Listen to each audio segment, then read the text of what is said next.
Mr. Speaker, Tax Day is approaching on April 15th, and I again rise to state my support for the state and local tax deduction. There were many positive aspects to the tax bill that I voted against. I support reducing the corporate tax rate, but it should not have been done by increasing personal taxes on any hardworking middle-income Long Islander in my district. The $10,000 cap that was made to the SALT deduction was a punch in the gut to middle-class taxpayers in my district. There were positive aspects, as I said, of the tax bill. Expanding the medical expense deduction, preserving education and student deductions, doubling child tax credit, the AMT changes, and as I stated, changing the corporate tax rate helps make the United States more competitive globally, to improve our business climate, to help create more jobs. But it should not be done by raising taxes on the personal income side. I've been working closely with colleagues on both sides of the aisle to address this issue. I've been working with Democratic Representative Josh Gottheimer of New Jersey.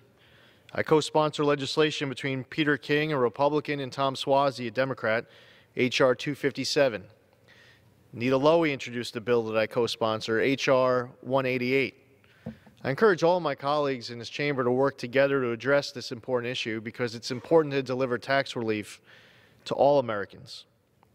Now, I do have an important message, though, to the governor of New York, the mayor of New York City, those who are running state and local governments in states like mine.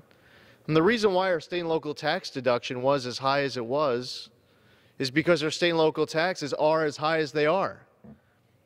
So everybody needs to look in the mirror and figure out what we can do to do our part, because all levels of government need to deliver tax relief. My home state of New York has some of the highest taxes in the entire country.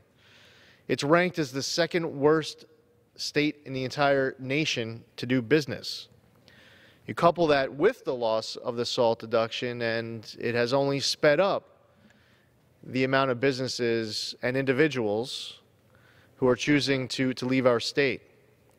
It was very upsetting to see an effort by elected officials, some here in Congress, others in the state legislature, to push away 25,000 good-paying Amazon jobs that would have been coming to Long Island City. We all must do our part.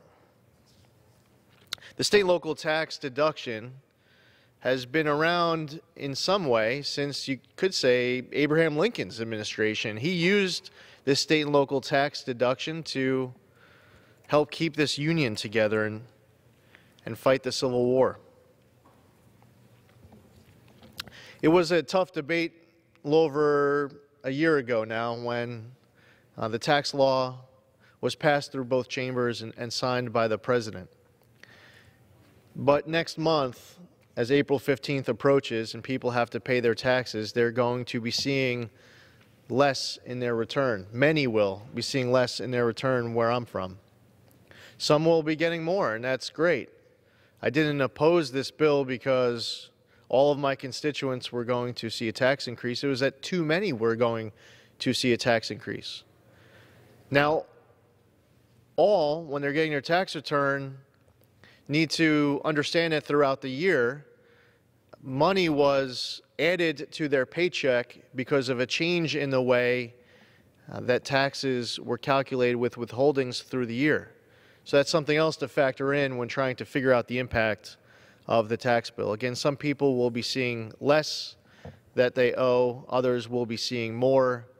This chamber, the halls of the New York State Capitol, the halls of state capitals everywhere, in city halls, in county and town governments all throughout America, we all need to do our part to deliver tax relief, because all levels of government, really, it's not a revenue issue that has been leading to the situation that we face as a country and in our local governments. It's been an expenditure issue. And whether you could save $1, $1 million, $1 billion, wherever you can find money to save, we need to get better in how we tax and spend the people's money. We need to spend it as if it is our own. So there's a message here to my colleagues in this chamber as I ask for your support of this legislation, multiple bills that have been introduced.